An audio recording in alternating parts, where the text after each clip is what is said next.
Un millionnaire a épousé une femme obèse après avoir perdu un pari et a été surpris. Quand, avant de commencer, n'oubliez pas de vous abonner à la chaîne. Ainsi, vous ne manquerez aucune des histoires incroyables et émouvantes que nous avons spécialement préparées pour vous. Le soleil du matin illuminait le penthouse luxueux de Théo Moreau, l'un des hommes les plus riches et influents de Paris. À 35 ans, avec ses cheveux parfaitement coiffés et son costume impeccable, Théo était l'incarnation du succès. Il observait la ville à ses pieds, se sentant comme si le monde entier était sous son contrôle. Le bruit de l'ascenseur annonça l'arrivée de son meilleur ami et associé, Raphaël Dubois. « Alors, Théo, prêt pour une nouvelle journée à faire tomber des entreprises et à briser des cœurs ?» plaisanta Raphaël en entrant dans la pièce avec un sourire espiègle. Théo se retourna, un sourire confiant sur son visage. « Tu me connais, Raphaël, toujours prêt pour de nouveaux défis. » Raphaël se laissa tomber dans l'un des fauteuils en cuir, observant son ami avec un mélange d'admiration et d'inquiétude. « Tu sais, Théo, parfois je me demande s'il existe quelque chose que tu ne pourrais vraiment pas faire. » Le commentaire prit Théo par surprise. Il leva un sourcil, intrigué. « Qu'est-ce que tu veux dire par là ?» Raphaël haussa les épaules. « Je ne sais pas, mec. C'est juste que tout semble trop facile pour toi. L'argent, les femmes, les affaires. Y a-t-il un vrai défi dans ta vie ?» Les mots de Raphaël touchèrent Théo plus profondément qu'il ne l'aurait voulu. C'était vrai que sa vie semblait être une série interminable de conquêtes faciles. Mais était-ce vraiment un problème ? « Tu me défies, Raphaël ?» demanda Théo, une lueur compétitive dans les yeux. Raphaël sourit, réalisant qu'il avait touché un point sensible. « Peut-être. Que dirais-tu d'un pari ?» Théo se pencha en avant, intéressé. « Quel genre de pari ?»« Un qui va vraiment tester tes limites, » répondit Raphaël, pensif. « Que dirais-tu de... te marier ?» Théo rit. « Me marier ? Ce n'est pas un défi. J'ai des femmes à mes pieds. » Raphaël secoua la tête. « Non, non. Je ne parle pas de te marier avec n'importe laquelle des mannequins ou des mondaines que tu as l'habitude de fréquenter. Je parle de te marier avec quelqu'un complètement en dehors de tes standards. » Le sourire de Théo vacilla un instant. « Comment ça ? Une femme qui ne soit pas impressionnée par ton argent ou ton charme. Quelqu'un qui représente tout ce que tu évites habituellement. Une femme ?» Raphaël fit une pause dramatique. « Une femme obèse. » Théo faillit s'étouffer avec son propre air. « Quoi ? Tu es fou ?» Raphaël haussa les épaules. « C'est juste un pari, Théo. À moins que tu penses que tu n'en es pas capable. » L'orgueil de Théo prit le dessus. « Bien sûr que j'en suis capable. » « Mais quels sont les termes exacts de ce pari ?»« Simple, » dit Raphaël, se levant et marchant vers la fenêtre. « Tu as 6 mois pour te marier avec une femme obèse. Elle doit être intelligente, indépendante et, le plus important, elle ne doit pas être au courant du pari. Si tu réussis, je te donne 20% de mes actions dans l'entreprise. » Théo siffla doucement. C'était une somme considérable. « Ah, et si je perds ? Si tu perds, tu me donnes 20% de tes actions. » répondit Raphaël, tendant la main. Marché conclu, Théo hésita un moment. C'était un pari risqué, mais l'idée d'un nouveau défi l'excitait. De plus, son ego ne lui permettrait pas de refuser. Marché conclu, dit-il, serrant la main de Raphaël. Théo ne savait pas que cette poignée de main allait changer sa vie pour toujours. Dans les semaines qui suivirent, Théo se retrouva dans une quête inhabituelle. Il fréquenta des endroits qu'il évitait normalement, participa à des événements caritatifs et s'inscrit même à un cours de cuisine. Tout cela dans l'espoir de trouver la femme qui serait la cible de sa conquête. C'est dans l'un de ces cours de cuisine qu'il la vit pour la première fois. Marie Dubois entra dans la salle avec une confiance qui attira immédiatement l'attention de Théo. C'était une femme grande, au corps volumineux, avec des courbes généreuses et un sourire qui illuminait toute la pièce. Ses yeux, d'un brun profond, brillaient d'intelligence et de bonne humeur. Théo se sentit inexplicablement attiré par elle. Ce n'était pas le genre d'attirance à laquelle il était habitué, basé purement sur l'apparence physique. Il y avait quelque chose de plus, quelque chose dans sa façon de bouger, de parler, de rire qui l'intriguait. Il s'approcha d'elle, utilisant tout son charme habituel. « Bonjour, je suis Théo. On dirait que nous allons être partenaires de cuisine aujourd'hui. » Marie le regarda de haut en bas, un sourire amusé aux lèvres. « Marie, et ne t'inquiète pas, je promets de ne pas te laisser brûler quoi que ce soit. Trop. » Théo rit, surpris par la réponse spirituelle. « Je suis soulagé. Mon expérience en cuisine se limite à commander des plats à emporter. » Eh bien, prépare-toi à un grand changement dans ta vie, dit Marie, prenant un tablier. La nourriture a le pouvoir de transformer les gens, tu sais. Ces mots sonnèrent presque prophétiques pour Théo, bien qu'il ne le sût pas à l'époque. Alors qu'ils travaillaient ensemble, coupant, remuant et goûtant, Théo se surprit à être véritablement intéressé par les histoires de Marie. Elle était professeure de littérature dans une école publique, adorait lire et avait une passion contagieuse pour la vie. À la fin du cours, Théo fit quelque chose qu'il n'avait jamais fait auparavant. Il invita Marie à prendre un café sans aucune intention cachée. Il voulait vraiment continuer la conversation, apprendre à la connaître mieux. Marie hésita un moment, étudiant le visage de Théo avec curiosité. « Un café? Avec toi? Tu es sûr que tu ne préfères pas un restaurant chic ou un bar branché ?» Théo sourit, se sentant étrangement vulnérable. « En fait, je connais un excellent café juste à côté. Ils font les meilleurs croissants de la ville. » Le visage de Marie s'illumina. « Des croissants? Maintenant tu parles mon langage. Allons-y. » Alors qu'ils marchaient ensemble vers le café, Théo sentit quelque chose changer en lui. Le pari, l'argent, tout cela semblait si lointain maintenant. Pour la première fois depuis longtemps, il était impatient de simplement discuter, de connaître quelqu'un sans arrière-pensée. Ce que Théo ne savait pas, c'est que cette simple invitation à prendre un café allait déclencher une série d'événements qui transformeraient complètement sa vie. Marie n'était pas seulement une femme en dehors de ses standards habituels. Elle était la clé d'un monde que Théo n'avait jamais imaginé. Un monde où la valeur d'une personne n'était pas mesurée par la taille de son compte en banque ou la perfection de son apparence.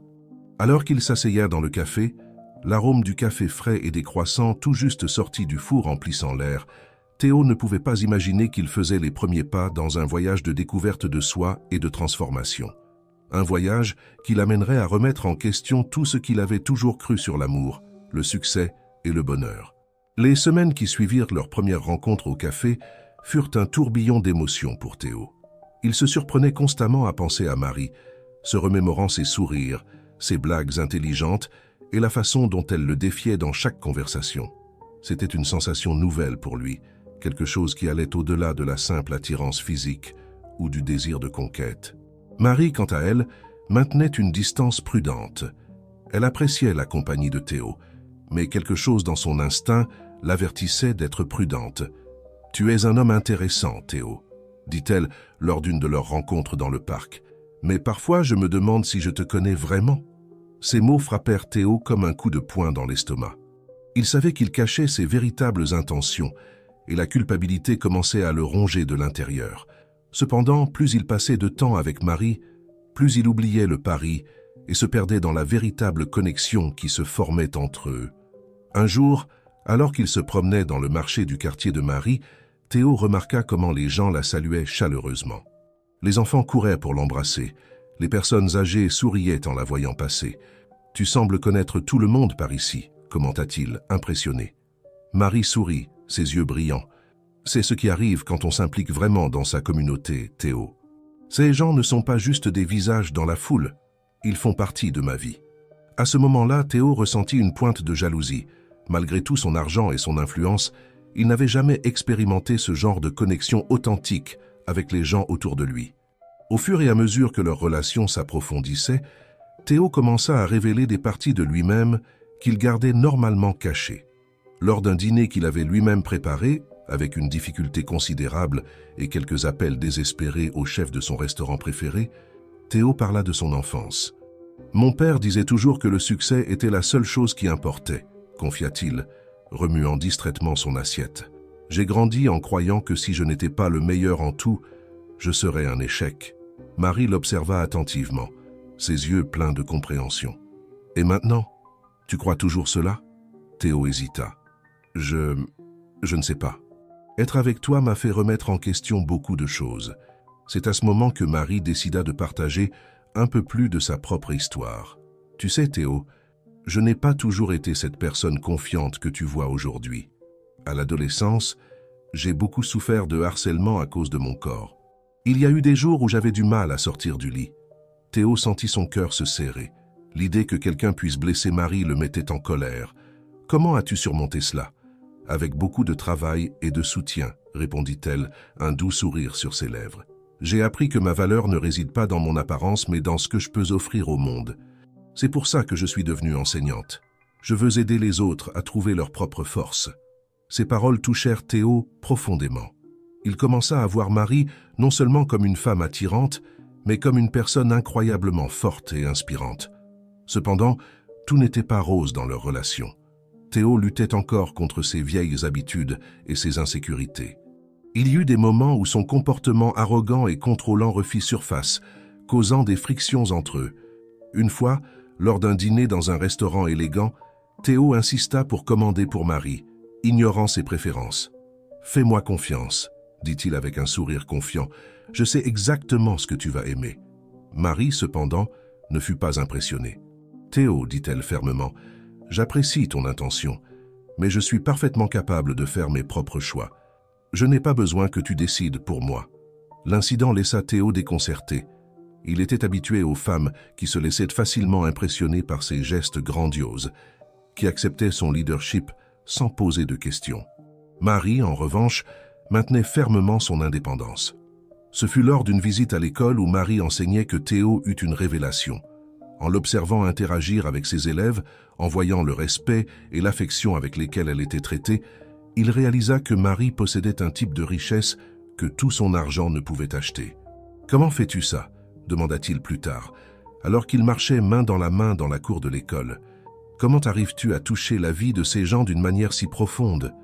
Marie sourit, serrant doucement la main de Théo. « C'est simple, en fait. Je m'en soucie. Sincèrement.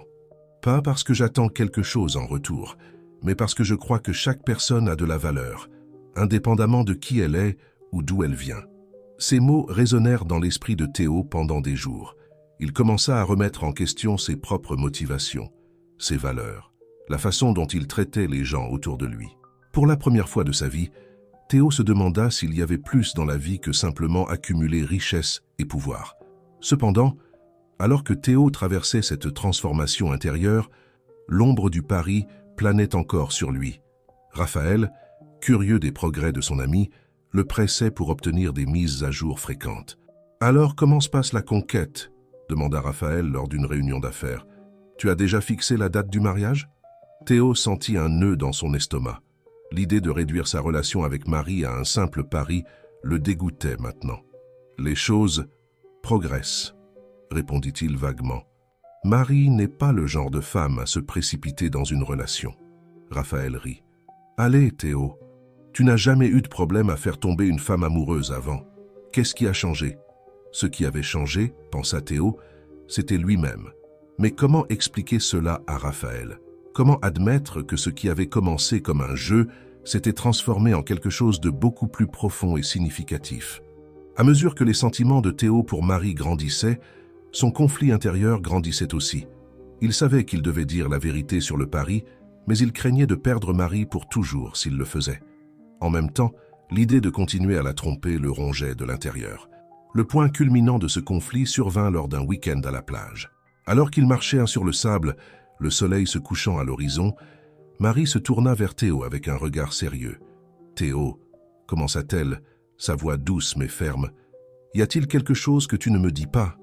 Parfois, je sens qu'il y a une barrière entre nous, quelque chose que tu caches. » Théo sentit son cœur s'accélérer. C'était le moment de vérité. Il pouvait continuer le mensonge, protéger le pari et potentiellement perdre la meilleure chose qui lui soit jamais arrivée, ou il pouvait être honnête et tout risquer. La gorge serrée, Théo ouvrit la bouche pour répondre, sachant que ses prochains mots pourraient changer le cours de sa vie pour toujours.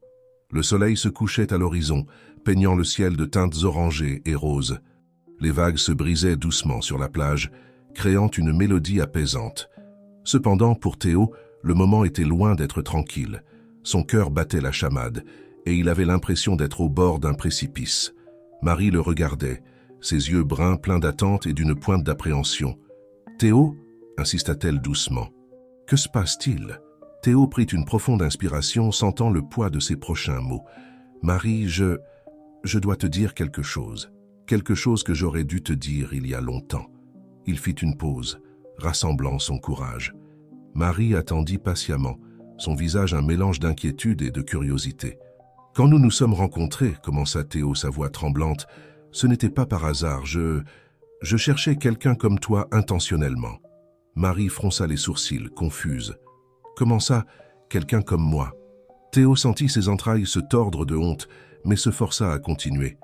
Quelqu'un, en dehors de mes standards habituels. Une femme ronde, intelligente, indépendante. Les yeux de Marie s'élargirent avec la réalisation. C'était planifié, mais pourquoi? C'était un pari, avoua Théo, les mots sortant comme une confession douloureuse. Mon ami Raphaël m'a défié de me marier avec quelqu'un complètement différent de mon type habituel. J'ai accepté. Le silence qui suivit fut assourdissant. Marie fit un pas en arrière, son visage un masque de choc et de douleur. Alors, tout cela était un mensonge, un jeu pour toi? Non, s'exclama Théo, faisant un pas vers elle. Je veux dire, ça a commencé comme ça, mais Marie, tu dois me croire. Ce que je ressens pour toi est réel. Plus réel que tout ce que j'ai jamais ressenti dans ma vie. Marie secoua la tête, des larmes brillant dans ses yeux. Comment puis-je te croire maintenant, Théo? Comment puis-je faire confiance à quoi que ce soit que tu dises? Elle se retourna, commençant à s'éloigner. Théo sentit la panique monter dans sa poitrine. « Marie, s'il te plaît, laisse-moi t'expliquer.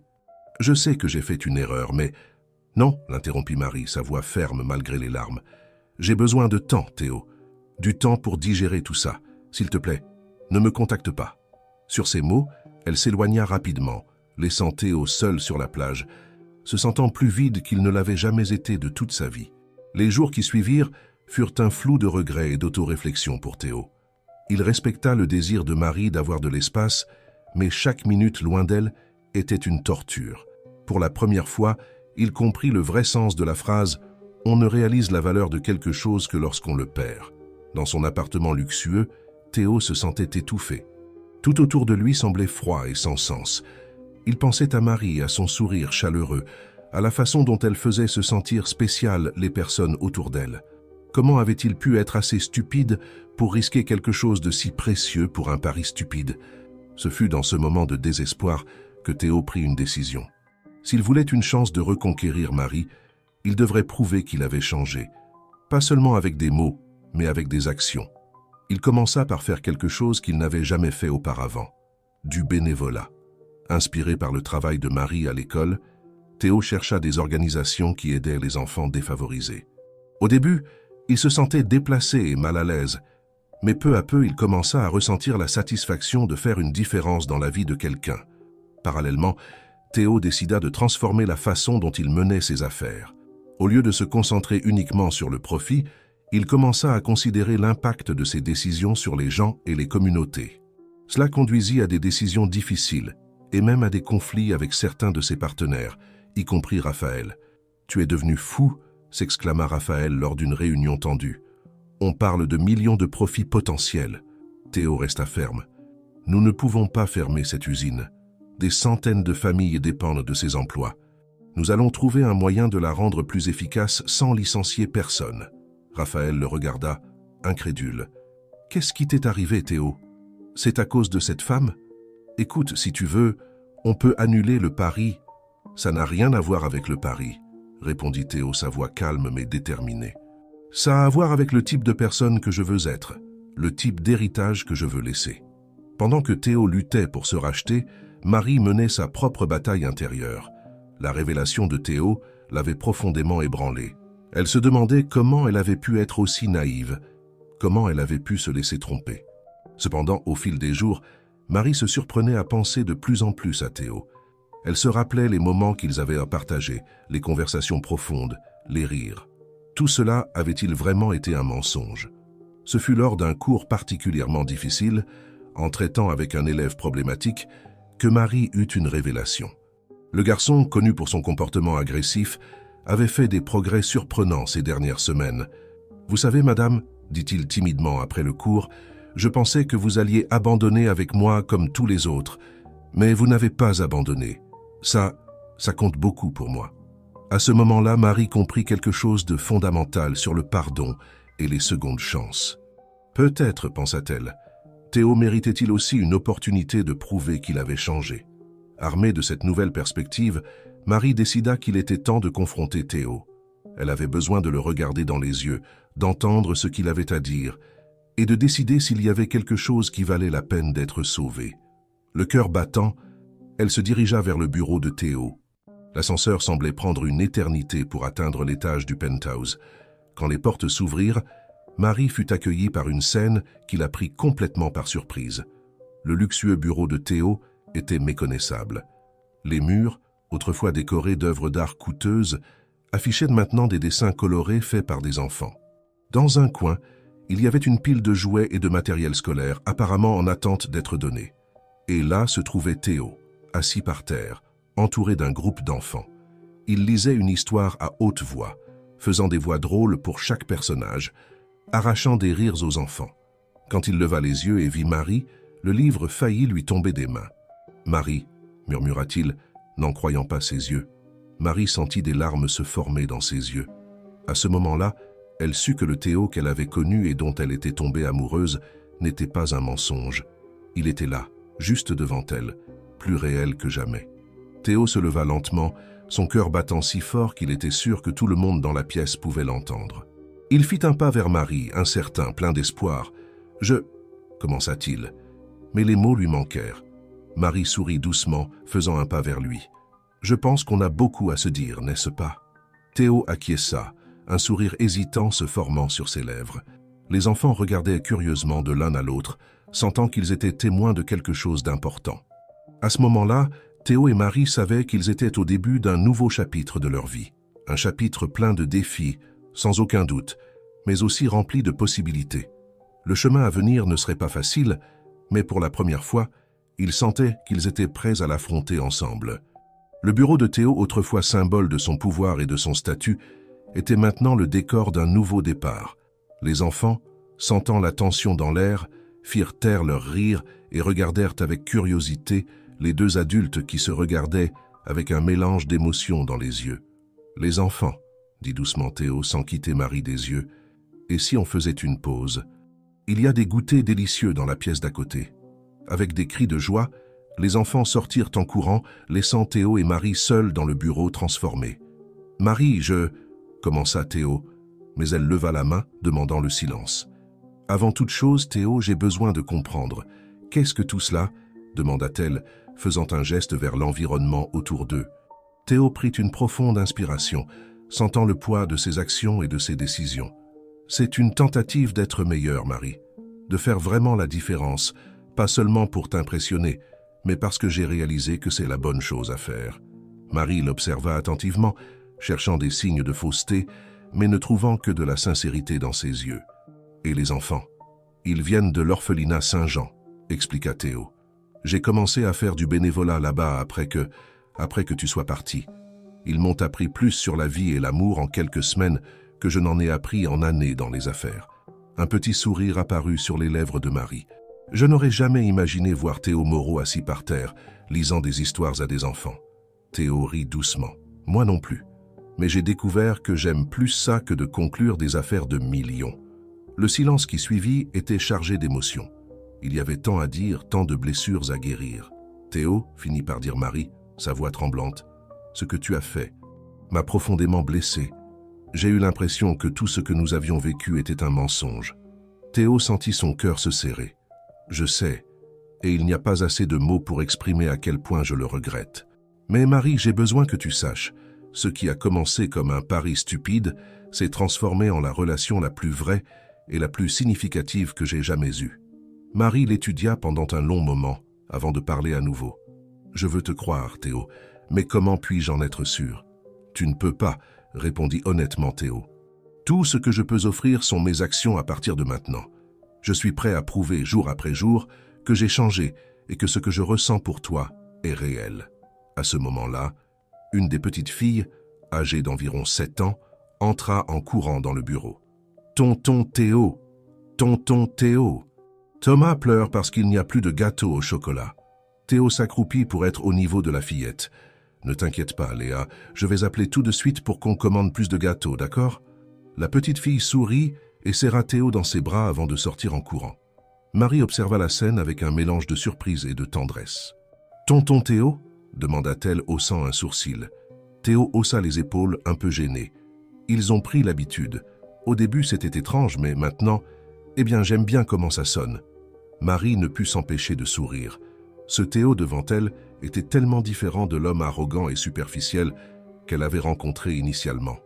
Il y avait une profondeur et une humilité en lui qu'elle n'avait jamais vues auparavant. « Je pense que nous devons parler davantage », dit-elle finalement. « Il y a beaucoup à discuter, beaucoup à résoudre entre nous. » Théo acquiesça, l'espoir brillant dans ses yeux. « Que dirais-tu d'un café? Je connais un endroit génial près d'ici.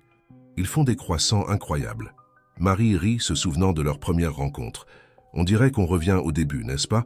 C'est peut-être exactement ce dont nous avons besoin, » répondit doucement Théo. Alors qu'ils quittaient le bureau ensemble, tous deux sentaient qu'ils étaient au début d'un nouveau voyage. Un voyage de pardon, de croissance, et peut-être d'un amour plus fort et plus vrai qu'ils n'auraient jamais imaginé possible. Dans les semaines qui suivirent, Théo et Marie commencèrent le délicat processus de reconstruction de leur relation. Ce ne fut pas facile. Il y eut des moments de doute, de blessures ressurgissant, d'insécurité remontant à la surface. Mais il y eut aussi des moments de profonde connexion, de rires partagés et de découvertes mutuelles. Théo continua son travail bénévole, maintenant avec Marie à ses côtés. Ensemble, ils créèrent des programmes de mentorat pour les enfants défavorisés, utilisant les ressources et les connexions de Théo pour faire une réelle différence dans la communauté. Par un après-midi ensoleillé, alors qu'il peignait les murs d'une école récemment rénovée, Marie observa Théo jouer avec des enfants. Son visage était taché de peinture, et son sourire était le plus authentique qu'elle ait jamais vu. « Tu sais, » dit-elle en s'approchant de lui, « je pense que je comprends enfin. » Théo la regarda, curieux. « Tu comprends quoi ?»« Le vrai Théo, » répondit-elle, touchant doucement son visage. « Celui qui était caché derrière toutes ces armures et façades. Et je dois dire, j'aime beaucoup plus ce Théo. » Théo sentit son cœur se remplir d'une émotion qu'il pouvait à peine contenir. Il prit la main de Marie et l'embrassa doucement. « C'est grâce à toi, Marie. Tu m'as donné envie d'être une meilleure personne. » Marie secoua la tête en souriant. « Non, Théo, je t'ai simplement montré le chemin. Tu as choisi de le suivre. Le changement est venu de l'intérieur de toi. » À ce moment-là, entourés d'enfants rieurs et de murs fraîchement peints, Théo et Marie sentirent qu'ils étaient exactement là où ils devaient être. Le chemin devant eux était encore incertain, mais pour la première fois, ils étaient tous deux impatients de découvrir où il les mènerait. Cependant, tout n'était pas rose. Pendant que Théo et Marie se reconnectaient, d'autres forces étaient en mouvement. Raphaël, l'ami qui avait initialement proposé le pari, observait les changements chez Théo avec un mélange de curiosité et d'inquiétude. « Tu as vraiment changé, n'est-ce pas ?» commenta Raphaël lors d'un déjeuner d'affaires. « Cette femme t'a vraiment transformé. » Théo sourit, pensif. « Ce n'était pas seulement Marie, Raphaël, c'était tout le voyage. J'ai réalisé qu'il y a plus dans la vie que simplement les profits et le pouvoir. » Raphaël fronça les sourcils, une lueur étrange dans les yeux. « J'espère juste que tu ne perds pas de vue l'essentiel, Théo. Nous avons des affaires importantes en jeu. » Théo ne s'en rendit pas compte à l'époque, mais cette conversation serait le prélude à des défis encore plus importants à venir. Des défis qui mettraient à l'épreuve non seulement son amour pour Marie, mais aussi ses nouvelles valeurs et principes.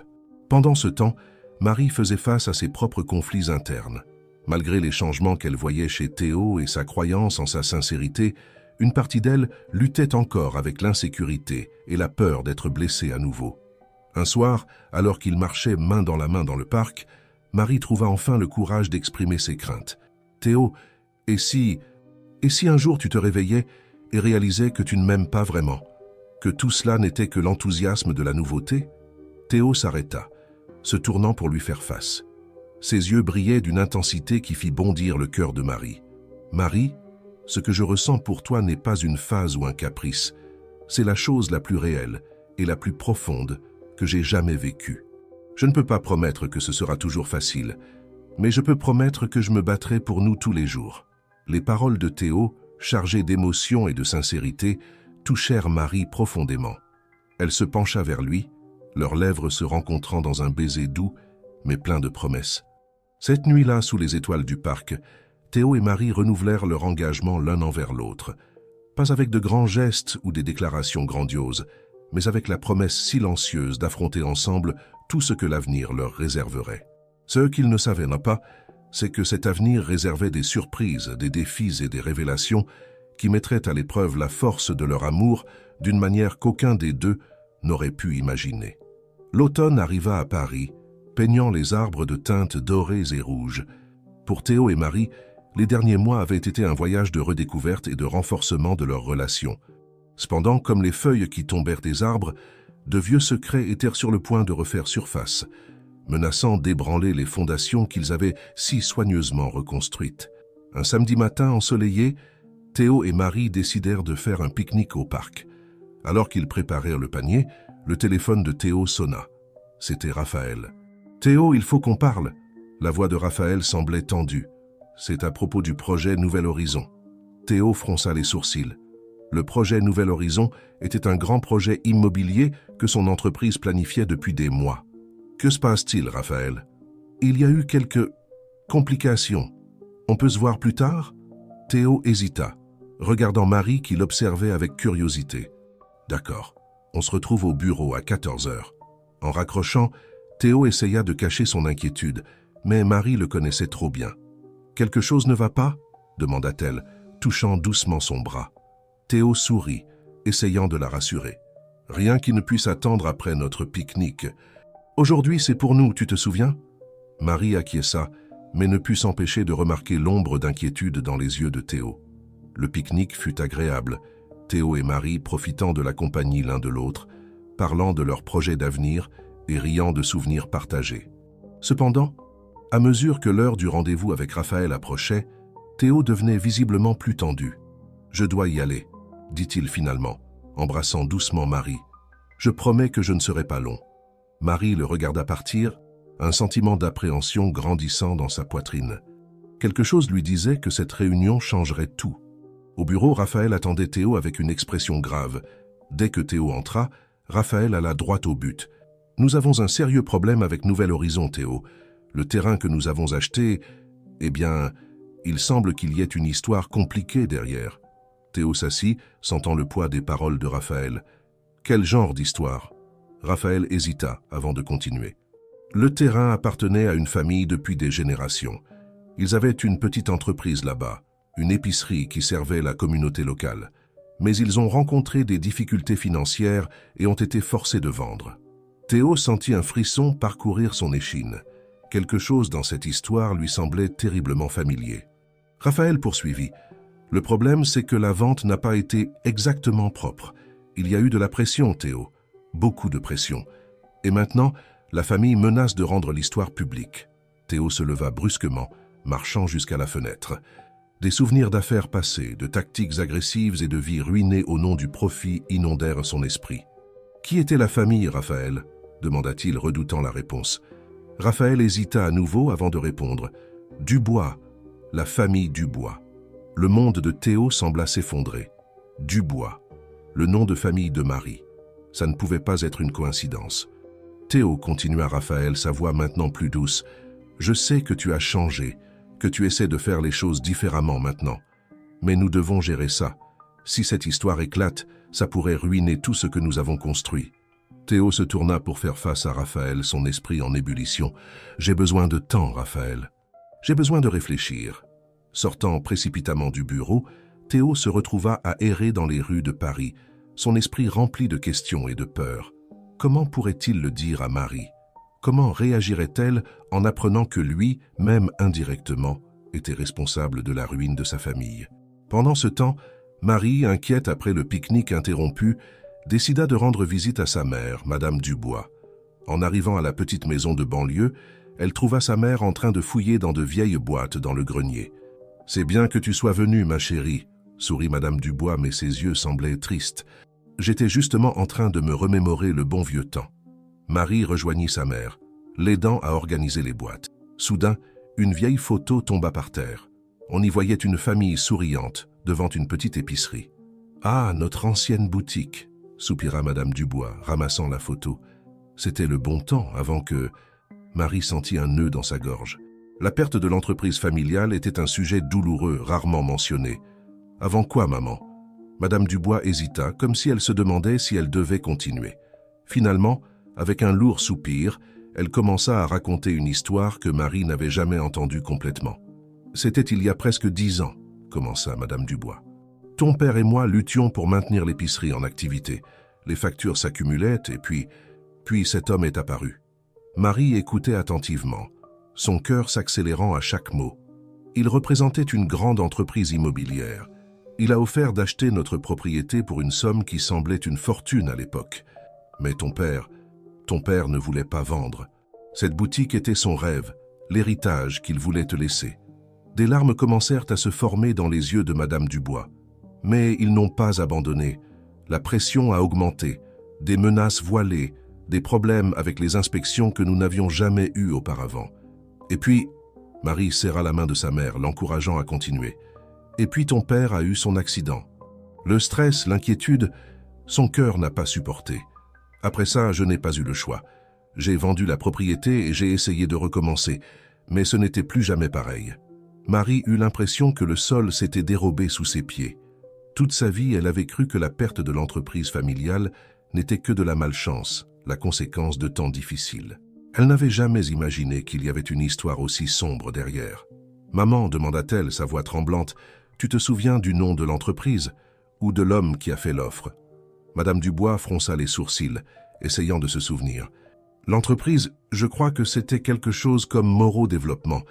Et l'homme, je ne me souviens pas de son nom, mais il était jeune, ambitieux, des yeux froids comme la glace. » Le monde de Marie tourna. Moreau, le nom de famille de Théo. Ça ne pouvait pas être une coïncidence. À ce moment-là, Théo et Marie se trouvaient à un carrefour, chacun portant le poids d'une vérité qui menaçait de détruire tout ce qu'ils avaient construit ensemble.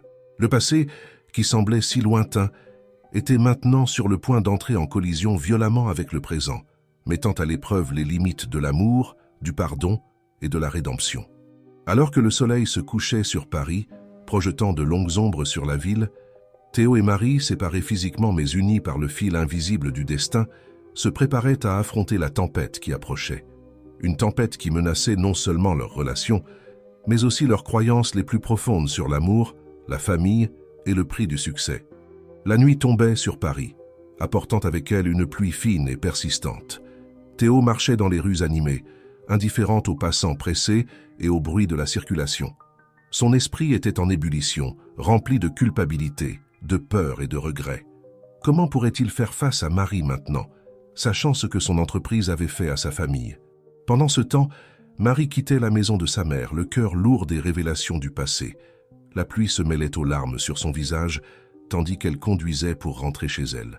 L'image de Théo, l'homme qu'elle avait appris à aimer, se mêlait maintenant à celle de l'homme d'affaires impitoyable que sa mère avait décrit. Ce fut avec surprise qu'ils se retrouvèrent tous les deux à la porte de l'appartement de Marie. Théo, trempé par la pluie, semblait avoir erré sans but jusqu'ici. Marie, les yeux rouges d'avoir pleuré, le regarda avec un mélange d'amour et de douleur. « Il faut qu'on parle », dirent-ils à l'unisson, leur voix chargée d'émotion.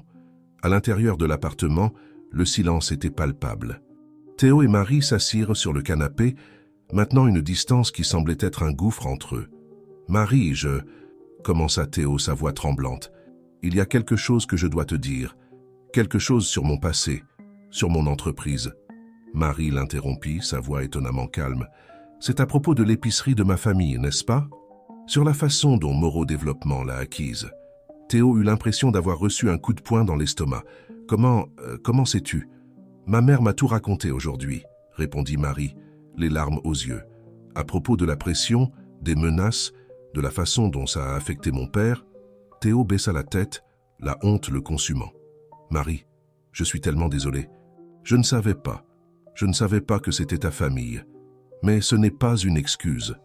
Ce que nous avons fait, ce que j'ai fait, était impardonnable. » Marie l'observait, son cœur partagé entre l'amour qu'elle ressentait pour ce nouveau Théo et la colère pour la douleur que son ancienne version avait causée. « Pourquoi, Théo?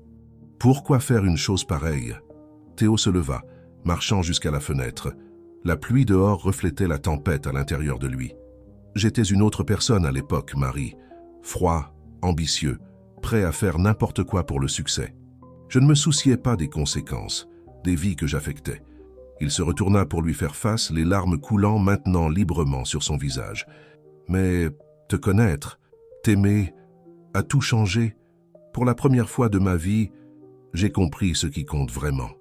Et maintenant je réalise le monstre que j'étais. » Marie se leva, s'approchant lentement de lui. « Théo, ce que ton entreprise a fait a détruit ma famille.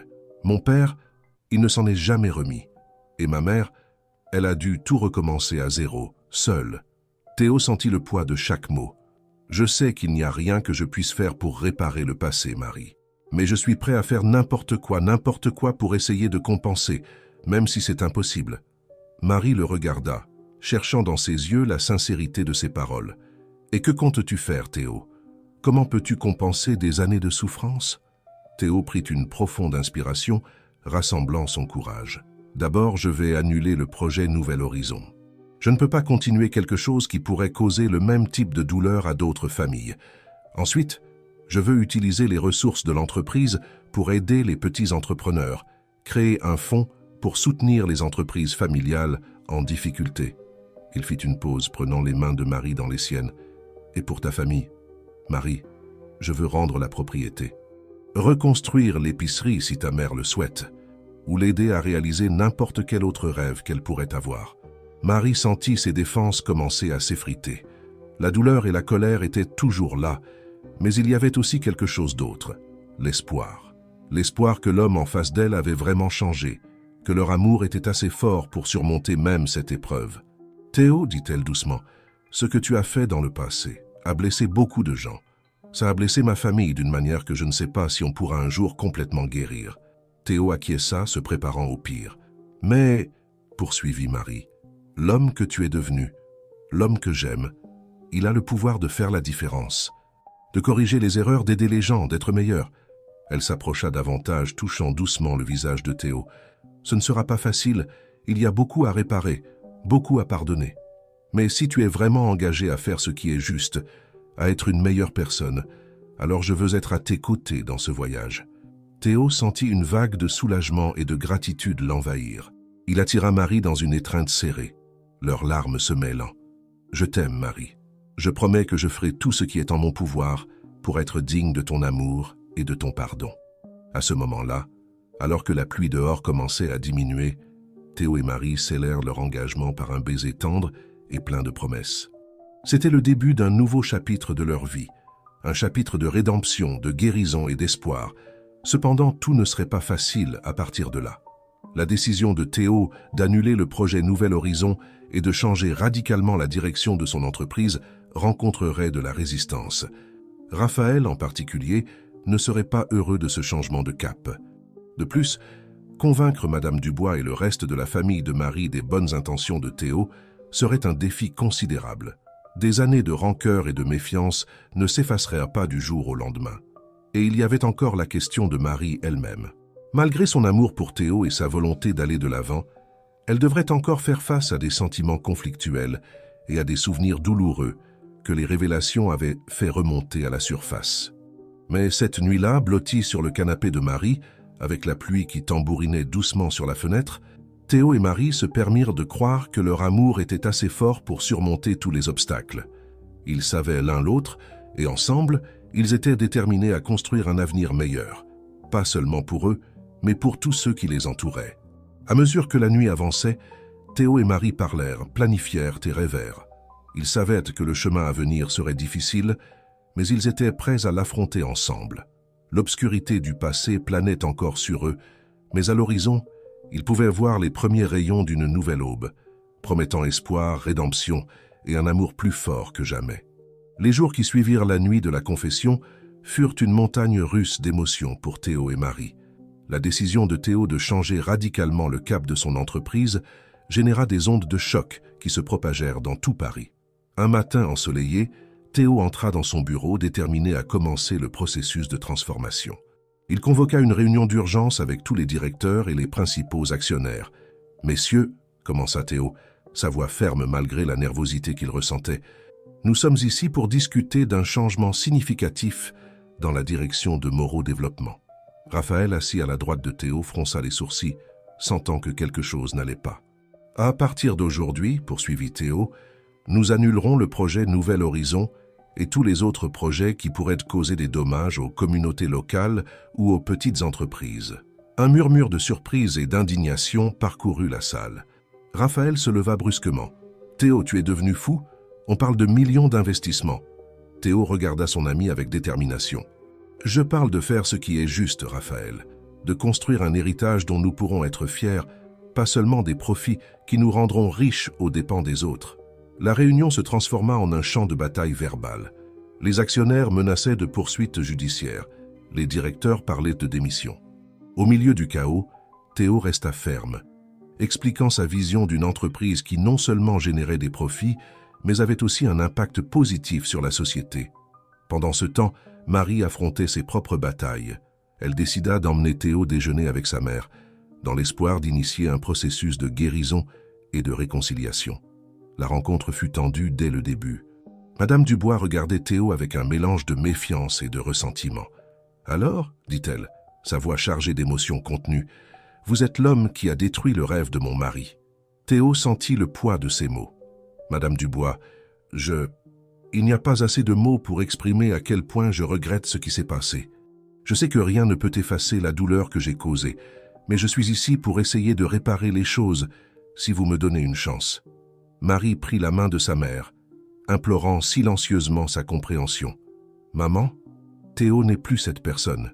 Il change, il essaie de faire ce qui est juste. » Madame Dubois regarda sa fille, puis Théo. « Les paroles sont faciles, ma chérie. Les actions sont ce qui compte vraiment. » C'est à ce moment que Théo surprit tout le monde. Il sortit un dossier de sa mallette et le tendit à Madame Dubois. « Madame, voici les documents transférant la propriété de l'ancienne épicerie à votre nom, avec un fonds pour la reconstruire, si c'est votre souhait. » Madame Dubois regarda les papiers, stupéfaite. Marie couvrit sa bouche de ses mains, les larmes aux yeux. « Cela n'efface pas le passé, » continua Théo, « mais j'espère que cela peut être le début d'un meilleur avenir. Un avenir où je peux, d'une certaine manière, compenser le mal que j'ai causé. » Le silence qui suivit fut brisé par le son de Madame Dubois reniflant, des larmes coulant sur son visage. « Mon mari, il aimait tellement cette boutique. C'était son rêve. » Marie serra sa mère dans ses bras tandis que Théo observait, le cœur serré. Il savait que ce n'était que la première étape d'un long voyage de rédemption. Dans les jours qui suivirent, la vie de Théo et Marie devint un tourbillon de changements et de défis. Dans l'entreprise, Théo rencontrait de la résistance à chaque pas. Certains cadres démissionnèrent, incapables d'accepter la nouvelle direction. Raphaël, bien que sceptique, décida de rester, intrigué par la transformation de son ami. « Tu crois vraiment que tu peux tout changer, n'est-ce pas ?» demanda Raphaël pendant une pause café. Théo sourit, fatigué mais déterminé. « Je dois y croire, Raphaël. C'est la seule façon d'avancer. » Marie, quant à elle, se retrouva à naviguer entre son amour pour Théo et sa loyauté envers sa famille. Elle aidait Madame Dubois à planifier la reconstruction de l'épicerie, maintenant transformée en un centre communautaire qui offrirait des cours et un soutien aux petits entrepreneurs. Un jour, alors qu'elle travaillait sur les plans du centre communautaire, Madame Dubois surprit Marie. « Tu sais, ma fille, » dit-elle en regardant les dessins devant elle, « je commence à comprendre pourquoi tu aimes ce garçon. » Marie regarda sa mère, surprise. « Vraiment ?» Madame Dubois acquiesça lentement. « Ce n'est pas facile d'admettre ses erreurs et d'essayer de les corriger. Ton Théo, il fait vraiment des efforts.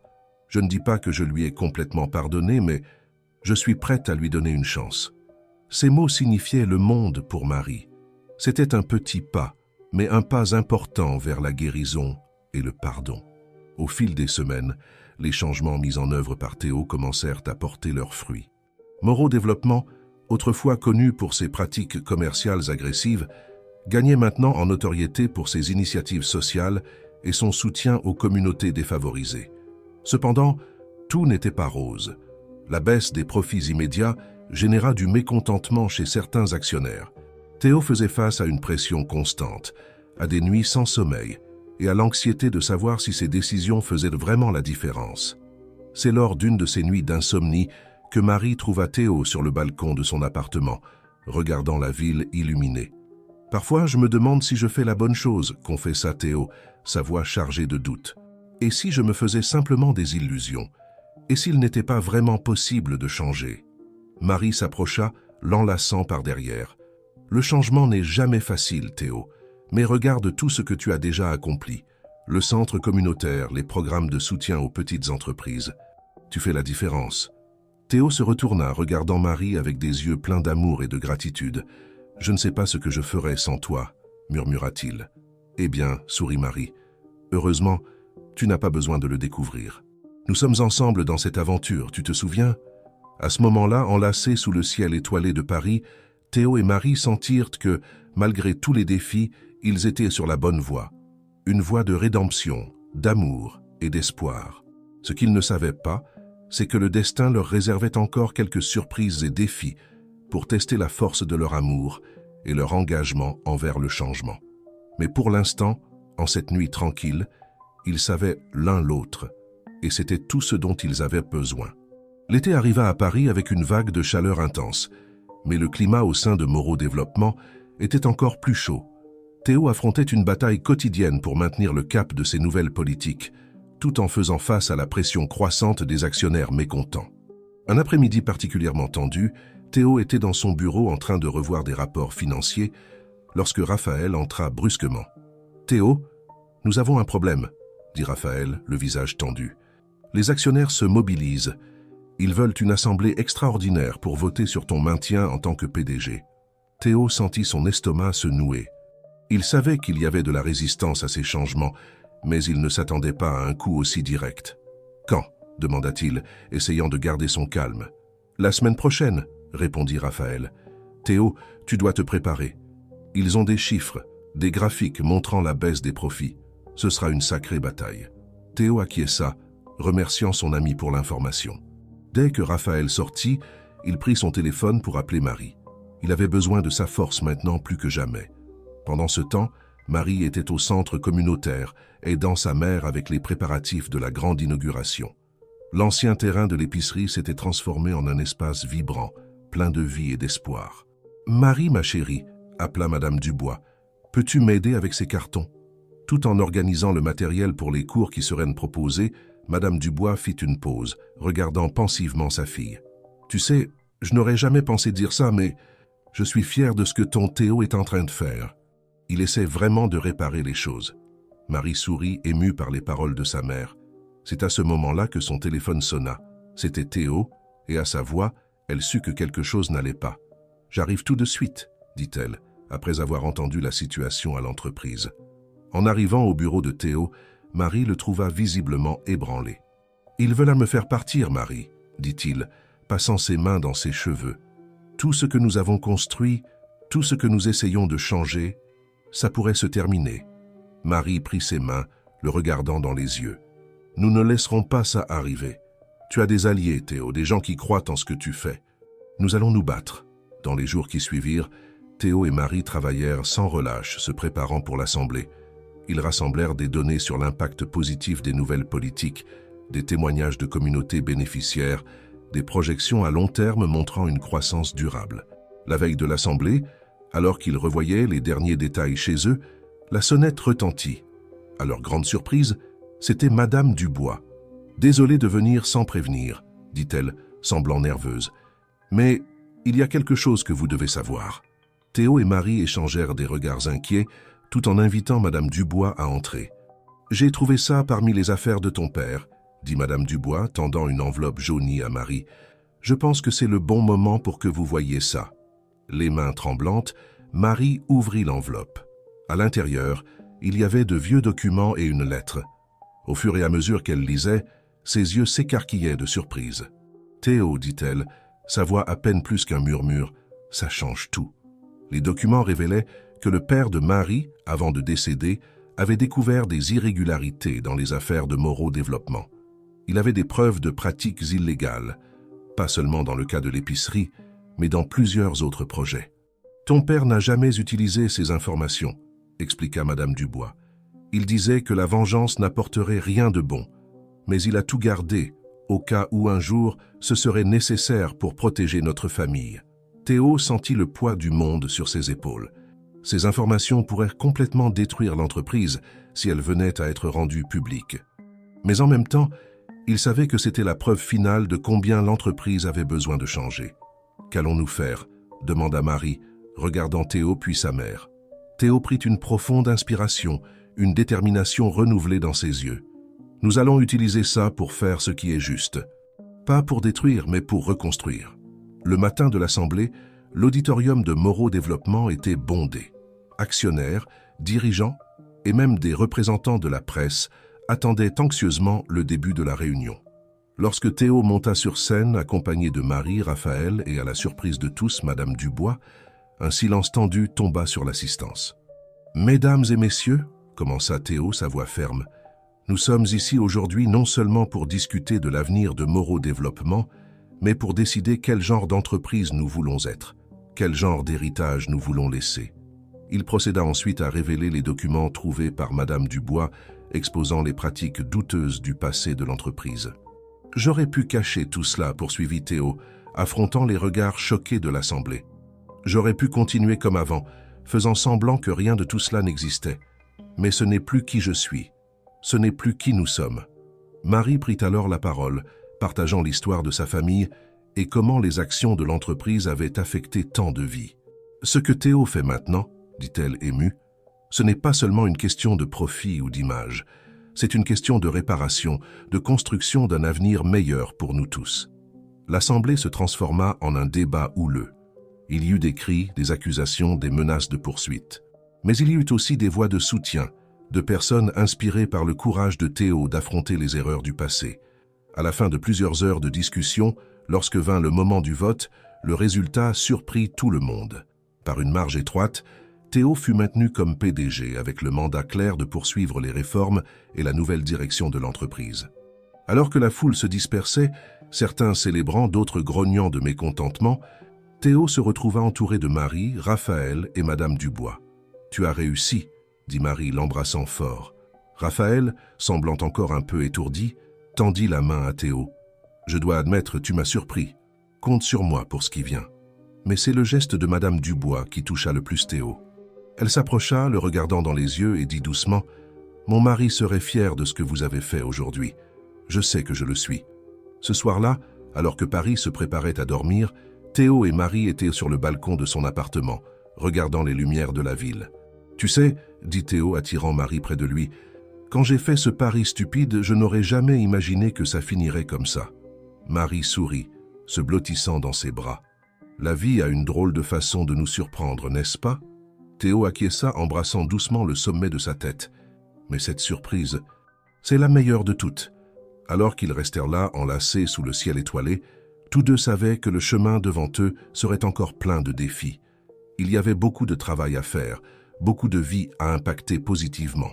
Mais ensemble, ils se sentaient prêts à affronter n'importe quoi. Ce qu'ils ne savaient pas, c'est que le destin avait encore une surprise en réserve pour eux. Une surprise qui changerait leur vie pour toujours et donnerait un nouveau sens à tout ce pourquoi ils s'étaient battus. Les mois qui suivirent l'assemblée tumultueuse des actionnaires furent intenses en travail et en transformation pour Théo et Marie. Moreau Développement subissait une restructuration complète, avec de nouveaux projets axés sur le développement durable et le soutien aux communautés défavorisées. Un dimanche matin ensoleillé, Théo et Marie décidèrent de faire un pique-nique au parc, profitant d'un rare moment de tranquillité dans leur vie trépidante. Alors qu'ils préparaient le panier, Marie ressentit une soudaine vague de nausées. « Tu vas bien ?» demanda Théo inquiet. Marie sourit, essayant de dissimuler. « Oui, juste un petit malaise passager. Ça doit être quelque chose que j'ai mangé. » Mais au fil des jours, les épisodes de nausées devinrent plus fréquents. Marie essayait de les ignorer, les attribuant au stress du travail au centre communautaire et aux longues heures passées à aider Théo dans l'entreprise. Cependant, un petit soupçon commençait à se former dans son esprit. Pendant ce temps, Théo affrontait ses propres défis. La mise en œuvre des nouvelles politiques de l'entreprise n'était pas facile.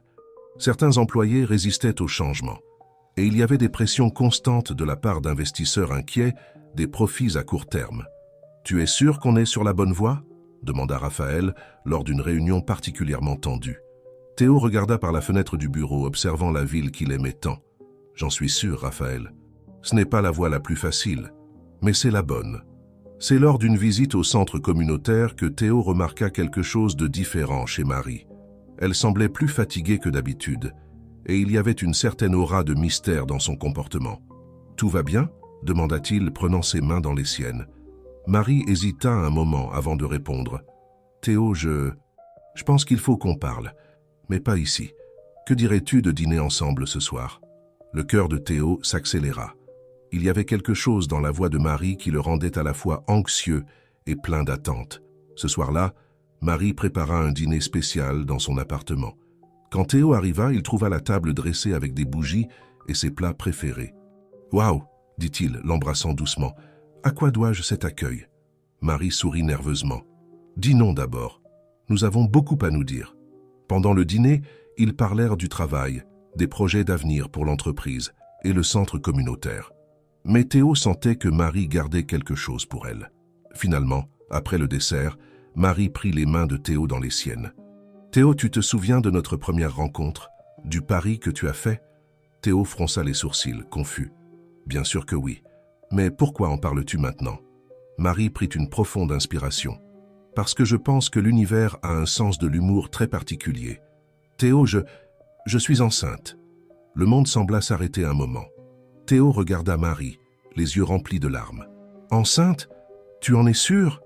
Marie acquiesça, ses propres larmes commençant à couler. « J'ai fait le test hier, et il y a autre chose. » Théo pouvait à peine croire ce qu'il entendait. « Autre chose? Ce sont des jumeaux, Théo. Nous attendons des jumeaux. » La révélation frappa Théo comme une vague. En un instant, il vit tout son monde changer. Toutes les luttes, toutes les transformations qu'il avait traversées, tout semblait converger vers ce moment. Il se leva brusquement, attirant Marie dans une étreinte serrée. « Je t'aime tellement, » murmura-t-il, la voix étranglée par l'émotion.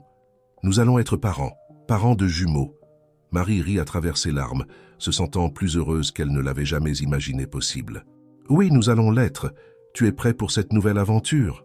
Théo s'écarta un peu, regardant Marie dans les yeux. « Avec toi à mes côtés, je suis prête à tout. » Dans les jours qui suivirent, la nouvelle de la grossesse de Marie se répandit comme une traînée de poudre parmi leurs amis et leurs familles. Madame Dubois était aux anges à l'idée d'être grand-mère. « 2 bébés !» s'exclamait-elle, serrant Marie dans ses bras. « Quelle bénédiction !» Même Raphaël, généralement si concentré sur les affaires, ne put s'empêcher d'être ému par la nouvelle. « Félicitations, mon vieux !» dit-il à Théo, lui donnant une chaleureuse accolade. « Tu vas être un père incroyable. » La grossesse apporta une nouvelle perspective à Théo et Marie. Soudain, tous leurs efforts pour changer l'entreprise et avoir un impact positif sur la communauté prirent un nouveau sens. Ils ne construisaient pas seulement un meilleur avenir pour eux-mêmes, mais pour leurs enfants et pour les générations futures. Un soir, alors qu'ils étaient allongés dans le lit, Théo, avec sa main sur le ventre déjà visible de Marie, il eut une idée. « Et si on agrandissait le centre communautaire ?»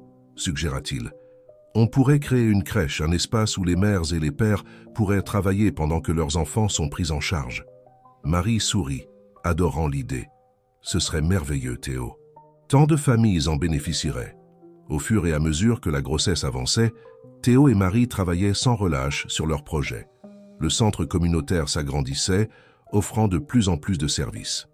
Moreau Développement, bien qu'encore confronté à des défis, commençait à voir les fruits de sa nouvelle approche avec une augmentation de la satisfaction des employés et une reconnaissance publique croissante pour ses initiatives sociales. Mais tout n'était pas rose. La grossesse de jumeaux comportait des risques supplémentaires et il y eut des moments d'inquiétude et de peur. Marie dut réduire ses activités, suivant les ordres du médecin de se reposer partiellement. Ce fut pendant l'une de ces périodes de repos forcé que Marie eut une révélation. « Théo » appela-t-elle, alors qu'il travaillait sur son ordinateur portable à côté d'elle dans le lit. « Et si on écrivait un livre ?» Théo la regarda intrigué. « Un livre ? Sur quoi ?»« Sur notre parcours, » expliqua Marie, excitée. « Sur la transformation, le pardon, sur la façon dont l'amour peut tout changer. On pourrait utiliser les bénéfices pour financer d'autres projets sociaux. » Théo sourit, émerveillé par l'idée et par la femme incroyable à ses côtés. « Tu ne cesses jamais de me surprendre, tu sais. » À mesure qu'ils approchèrent de la date de l'accouchement, Théo et Marie se sentèrent de plus en plus prêts pour la nouvelle phase de leur vie. La chambre des bébés était prête, peinte dans des tons doux de vert et de jaune. 2 berceaux identiques attendirent l'arrivée des jumeaux. Un soir, environ 2 semaines avant la date prévue pour l'accouchement, Marie se réveilla en sentant des contractions. « Théo » appela-t-elle, le secouant doucement. « Je crois que c'est le moment. » Ce qui suivit fut une course contrôlée jusqu'à l'hôpital. Madame Dubois fut appelée ainsi que Raphaël, qui promit de s'occuper de tout à l'entreprise. Les heures qui suivirent furent intenses, pleines d'attente et d'anxiété. Théo ne quitta pas le côté de Marie une seule seconde, tenant sa main, l'encourageant à chaque contraction. Et puis, finalement, le cri. D'abord un, puis un autre. 2 paires de poumons en bonne santé annonçant leur arrivée dans le monde. « Ce sont 2 filles », annonça le médecin, plaçant les bébés dans les bras de Marie. Théo regarda ses filles, puis Marie, sentant une vague d'amour si intense qu'il pouvait à peine respirer. « Elles sont parfaites », murmura-t-il, des larmes coulant sur son visage. « Tu es incroyable, Marie. » Marie sourit, épuisée mais rayonnante. « Nous avons réussi, Théo. » Notre famille. Alors qu'ils tenaient à leur fille nouveau-née, Théo et Marie se regardèrent, leur cœur débordant d'amour et de gratitude. Ils savaient que le voyage ne faisait que commencer, mais ils étaient prêts à affronter tous les défis qui se présenteraient. Ce qui avait commencé comme un pari stupide s'était transformé en la plus grande aventure de leur vie. Et maintenant, avec 2 nouvelles vies dans leurs bras, ils étaient prêts à écrire le prochain chapitre de leur histoire. Un chapitre plein d'amour, d'espoir et de possibilités infinies. 5 ans s'écoulèrent depuis la naissance des jumelles, Clara et Sophie. Le soleil du matin illuminait la cuisine de l'appartement de Théo et Marie, où une scène familière se déroulait. Théo, portant un tablier couvert de farine, essayait de faire des crêpes pendant que les filles couraient autour de lui, riant et demandant à aider. « Papa, je veux casser l'œuf !» s'écria Clara, sautant avec enthousiasme. « Non, c'est moi qui veux le faire !» protesta Sophie, poussant légèrement sa sœur. Marie entra dans la cuisine, souriant en voyant le joyeux chaos. « Les filles, que diriez-vous si chacune cassait un œuf? Nous devons faire beaucoup de crêpes pour cette grande journée. » Les jumelles acquiescèrent avec enthousiasme, et bientôt la famille travaillait ensemble, riant et faisant un adorable bazar. Aujourd'hui était un jour spécial. La Fondation Nouveaux Horizons, créée par Théo et Marie peu après la naissance des filles, inaugurait son 10e centre communautaire à Paris. Celui-ci, en particulier, était spécial. Il était situé exactement là où l'ancienne épicerie de la famille de Marie se trouvait autrefois. Pendant qu'ils se préparaient à partir, Théo ne put s'empêcher de réfléchir à quel point leur vie avait changé. Moreau Développement, maintenant rebaptisé Solutions Durables. Moreau était devenu un modèle d'éthique des affaires et de responsabilité sociale. Le livre que Théo et Marie avaient écrit ensemble, Du pari à l'amour, un voyage de transformation, était devenu un best-seller, inspirant d'autres entreprises à suivre un chemin similaire. « À quoi penses-tu » demanda Marie, ajustant la cravate de Théo. Il sourit, l'embrassant doucement. « À quel point j'ai de la chance. À comment un pari stupide a fini par me donner tout ce que je n'avais jamais su que je voulais. » Marie rit. « Eh bien, je pense que je peux dire que j'ai gagné le pari à la fin, non? Après tout, tu es tombé amoureux de moi. »« Et comment ?» répondit Théo, l'attirant dans une étreinte. Le moment fut interrompu par Clara et Sophie qui entrèrent en courant dans la chambre, déjà habillées pour la cérémonie. « Maman, papa, on y va. Mamie nous attend déjà. » La cérémonie d'inauguration du nouveau centre communautaire fut un événement émouvant. Des dizaines de familles et de la communauté locale étaient présentes, ainsi que des représentants des médias et des personnalités importantes de la ville. Madame Dubois, maintenant une grand-mère gâteau et une participante active au projet de la Fondation, rayonnait. Qui aurait cru, commenta-t-elle à Marie observant la foule, que de cette tragédie naîtrait quelque chose de si beau. Quand vint le moment des discours, Théo monta sur scène, tenant la main de Marie. Les jumelles, assises au premier rang avec leur grand-mère, faisaient des signes enthousiastes. « Il y a quelques années, » commença Théo, la voix chargée d'émotion, « j'étais sur un chemin très différent. Je croyais que le succès signifiait l'argent, le pouvoir, peu importe le coût. Mais ensuite, il regarda Marie en souriant, j'ai fait un pari. Un pari qui a tout changé. » Il continua racontant l'histoire de sa transformation, de comment l'amour de Marie et la naissance de leur fille avaient ouvert ses yeux sur ce qui comptait vraiment dans la vie. Ce centre, il fit un geste vers le bâtiment derrière lui, n'est pas seulement un lieu d'apprentissage et de soutien, c'est un symbole de rédemption, de seconde chance. C'est la preuve qu'il n'est jamais trop tard pour changer, pour faire ce qui est juste. Marie prit ensuite la parole. « Quand j'étais enfant, je jouais souvent à cet endroit même, dans l'épicerie de mon père. Aujourd'hui, je vois nos filles jouer ici, dans un espace qui va aider tant d'autres enfants et familles. Le cercle se referme, et un nouveau commence. » Après les discours, alors que les gens exploraient le nouveau centre, Raphaël s'approcha de Théo. « Tu sais, dit-il, regardant autour de lui avec admiration, Quand j'ai proposé ce pari, je n'aurais jamais imaginé qu'on en arriverait là. Tu as prouvé que j'avais tort, Théo, et j'en suis heureux. » Théo serra son ami dans ses bras. « Merci d'avoir été à mes côtés tout au long de ce voyage, Raphaël. » Au fil de la journée, Théo et Marie se retrouvèrent entourés de visages souriants, d'histoires d'espoir et de projets pour l'avenir. Clara et Sophie couraient dans le centre, se faisant de nouveaux amis et remplissant l'espace de leurs rires contagieux.